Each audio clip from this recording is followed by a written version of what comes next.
Strange's putative bearer of the promissory banknote. We're making progress, sir. Good. Fine piece of work, that, Crawford. Aggregation, accumulation of evidence, that's what it's all about, isn't it? I know we've got a few smart Alecs like Morse here who, with all that top-of-the-head stuff, but real police work's just honest graft, isn't it? And I mean honest. We're winning back a lot of public support, that's for sure. We've taken a few knocks recently, of course we have. Bad apples, one or two in every barrel. In every profession. Not here, though. Not in our patch, Morse? Certainly not, sir. Above suspicion, that's what we've got to be. Compromise on the slightest thing and you're on the slope, aren't you? On the slippery slope down to... Strange gulped back a last mouthful of malt. Clearly the name to be found at the bottom of the said slope temporarily eluding him. It was time to be off home. Almost. No, you can't afford to start on that. Certainly not, agreed Morse with conviction, happily unaware that he was becoming almost as repetitive as Strange. It's just like Caesar's wife, isn't it? Caesar's wife must be above suspicion. You'll remember that, Morse. You were a classics man. Morse nodded. What was her name? Asked Strange. Oh dear, just a minute. Morse dredged his memory, unproductively. What was her name? She'd been accused, he remembered, of some extramarital escapade, and Caesar had divorced her on the spot.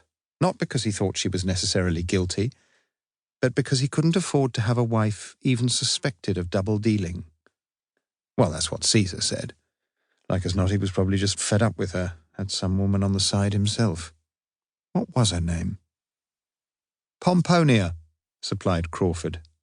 Mentally, Morse kicked himself. Of course it was. You all right, Morse? Strange looked anxiously over his half-spectacles like a schoolmaster disappointed in a star pupil. Not had too much booze, have you? Certainly not, sir. You know, Strange sat back expansively in his chair, fingers laced over his great paunch. You're a couple of good men, really.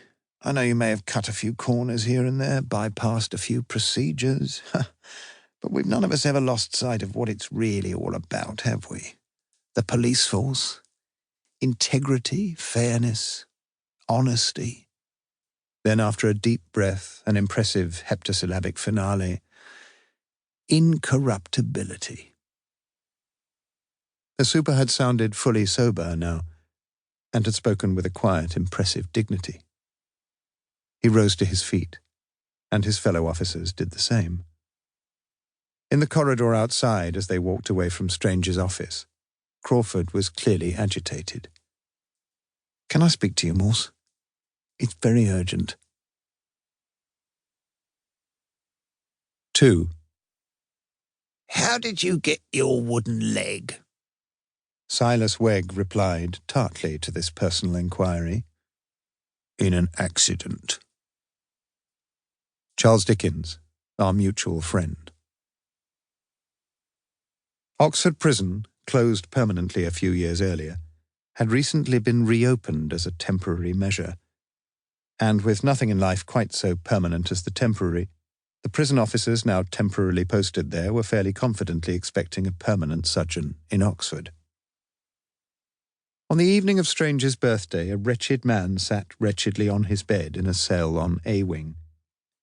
From what he had gathered so far, he feared that his own temporary accommodation there would very soon be exchanged for a far more permanent tenancy in one of Her Majesty's top security prisons somewhere else in the UK. The man's name was Kieran Dominic Muldoon. The question at stake was not really one of innocence or guilt, since there was universal consensus in favour of the latter. Even at the age of 16, Muldoon had been flirting with terrorism, and now, 20 years later, she had long been his permanent mistress. That much was known. It was now only a question of evidence, of sufficient evidence to shore up a case for the prosecuting counsel. So far he'd been lucky, Muldoon knew that.